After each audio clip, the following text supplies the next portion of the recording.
ਤੁਹਾਨੂੰ ਅਪਡੇਟ ਕਰੀਏ army chief field marshal Syed Asim Munir ਨਾਲ ਇਰਾਨੀ ਸੁਪਰੀਮ ਨੈਸ਼ਨਲ ਸਿਕਿਉਰਿਟੀ ਕਾਉਂਸਲ ਦੇ ਸੈਕਟਰੀ ਅਲੀ ਲਾਰੀਜਾਨੀ ਦੀ ਮੁਲਾਕਾਤ ਹੋਈ। ISPR ਦੇ ਮੁਤਾਬਿਕ ਮੁਲਾਕਾਤ ਵਿੱਚ ਦੋ ਤਰਫਾ ਤਾਉਨ, ਇਲਾਕਾਈ ਸਲਾਮਤੀ ਦੇ ਉਮੂਰ ਤੇ ਤਬਾਦਲਾ ਖਿਆਲ ਹੋਇਆ। ਪਾਕ ईरान दो तरफा ताउन, इलाकाई सिक्योरिटी उमूर ते खित्ते विच अमनो इस्तेहकाम लई बाहमी तालुकात नूं होर मजबूत बनाने उत्ते तफसीली तबादला ख्याल किया गया।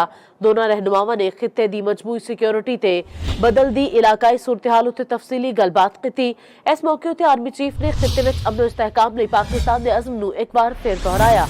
आख्या दहशतगर्दी के मुश्तरका चैलेंज नाल निबड़न लई ईरान नाल करीबी ताउन बहुत जरूरी है। Army chief field marshal Syed Asim Munir नाल ईरानी सुप्रीम नैशनल सिक्योरिटी काउंसिल के सैकटरी अली लारीजानी की मुलाकात हुई। ISPR के मुताबिक मुलाकात विच दो तरफा ताउन, इलाकाई सलामती के उमूर उत्ते तबादला ख्याल होया। पाक ईरान दो तरफा ताउन, इलाकाई सिक्योरिटी उमूर ते खित्ते विच अमनो इस्तेहकाम लई बाहमी ताउन नूं होर मजबूत बनाने उत्ते तफसीली तबादला ख्याल किया गया। दोनों रहनुमावां ने खित्ते दी मजमूई सिक्योरिटी ते बदल दित्ती इलाकाई सूरत हाल उत्ते तफसीली गलबात की। इस मौके उत्ते आर्मी चीफ ने खित्ते विच अमनो इस्तेहकाम लई पाकिस्तान दे अज़म नूं एक बार फिर दोहराया है।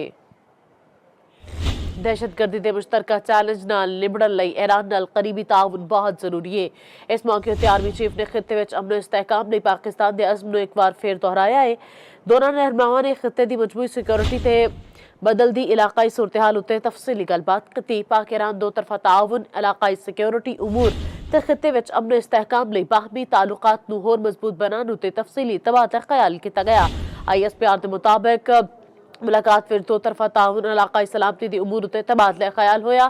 Army chief field marshal Syed Asim Munir नाल ईरानी सुप्रीम नैशनल सिक्योरिटी काउंसिल के सैकटरी अली लारीजानी की मुलाकात हुई है।